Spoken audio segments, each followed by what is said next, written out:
और यदि नहीं तो मैं बस थोड़े शब्दों में बोलूँगी, जो 2 से 6 तक में जो है थोड़ा-थोड़ा जो सीखी हूँ। तो सबसे पहले मैं जकरिया के जीवन से ये सीखी कि स्वर्गदूत जब आके उसको जब कहता है, तो उसकी बातों पर वो क्या करता है, संदेह करता है ना? वहाँ पर तो वो उसके ज़रिए से उसको क्या कर दिया जाता है, गूंगा कर देते हैं कि अरे कि याजक हो के भी जब ये क्या बोल रहा है, नेगेटिव बात कर रहा है कि ये कैसे हो सकता है, क्या है, उसको संदेह होने लग जाता है। और तब तक वो गूंगा रहता है जब तक यूहन्ना का जन्म नहीं हो जाता है। तो यहाँ पर मैं ये सीखी कि हमको जो है विश्वास में ये रहना चाहिए, दृढ़ रहना चाहिए, संदेह नहीं करना चाहिए, इसमें से सीखी। और पतरस जो है मछली पकड़ रहे थे, तो एक भी मछली उनकी जाल में नहीं आई। और वहां पर जब यीशु आकर क्या करने लगे कि एक बार फिर से तुम जाल डालो और गहराई पे जाके डालो, ऐसा यीशु कहने लगे। तो वहां पर क्या हुआ, पतरस जो है तुरंत तैयार हुआ और पर यीशु मसीह की आज्ञा को उसने माना। और ये नहीं तो वो कह सकता था कि मैं तो मतलब शुरू से मछली पकड़ने वाला हूँ, मैं जब कर चुका हूँ तो मैं और क्या करूँगा जब आया ही नहीं, ऐसा कुछ भी उसने ऐसा कुछ भी अपना ये नहीं किया। और जैसे प्रभु यीशु मसीह बोले कि ठीक है, आप जैसा कहते हैं मैं एक बार और डाल के देखता हूँ करके। तो यहाँ पर मैं ये सीखी कि हमको जो है आज्ञा मानते हैं तो एक आशीष को पाते हैं, क्योंकि जैसे उसने आज्ञा मानी और उसके बाद क्या हुआ, मछली जो है इतने आने लगे कि वहां पर जो है नाव जो है पूरे भर गए। वहां पर ये सीखे कि हमको आज्ञा मानना चाहिए वहां पर।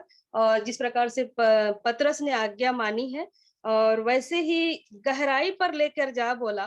तो गहराई का मतलब मेरे अंदर ये आया है कि हम वचन में बहुत ही अंदर हमको जाना है, बहुत गहराई के अंदर जाएंगे तभी हम उस चीज को पा सकते हैं।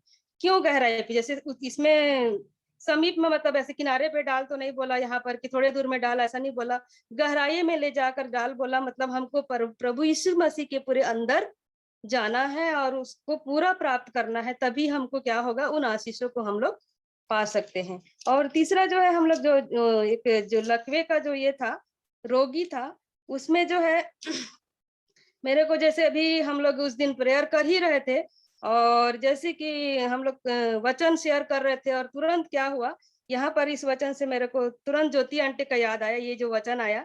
तो कि जैसे कि यहाँ पर बहुत भीड़ थी और भीड़ थी, फिर भी लोगों को ये था कि यीशु मसीह को जब वो लोग नहीं देख पा रहे थे तो उनका विश्वास इतना था कि वो लोग छत को खोलकर उस रोगी को क्या किया, यीशु मसीह के सामने में लाकर रख दिए। मतलब इतना विश्वास था कि यीशु के सामने जाएगा तो ये जरूर चंगा हो जाएगा, इतना विश्वास था। और ज्योति आंटी का भी मैं देखी कि उस दिन हम लोगों का वचन चल रहा था और तुरंत वो मतलब वो किसी को नहीं देखी और ग्रुप खोल के वो क्या बोली कि मेरे लिए प्रार्थना करो, तुरंत प्रार्थना करो। और हम सब लोगों ने बड़े बोझ के साथ हम लोग मिल के प्रार्थना किए। उनका विश्वास ये था कि हम प्रार्थना करेंगे तो जरूर ठीक हो जाऊंगी, ये विश्वास था। तो ये वचन से मेरे को ये गवाही तुरंत याद आया कि सचमुच में जो है क्या होता है, यदि हम जो है ये यीशु मसीह के इस विश्वास करते हैं उस पर, तो सच में हम क्या होते हैं, चाहे बीमार हो, दुख में हो, रोग में हो, जैसी भी परिस्थिति हो, परमेश्वर जो है उसको क्या करता है, यीशु मसीह के नाम से उसको दूर कर देता है। जैसे यहाँ पर ये लकवा का रोगी क्या हुआ, जैसे उसके सामने लाए तो क्या देखा कि तुम्हारे विश्वास ने तुमको क्या कर दिया है। उसने उसका विश्वास देखकर उससे कहा, है मनुष्य तेरे पास क्षमा हुए। और वहां पर उसको क्या किया, चंगा कर दिया।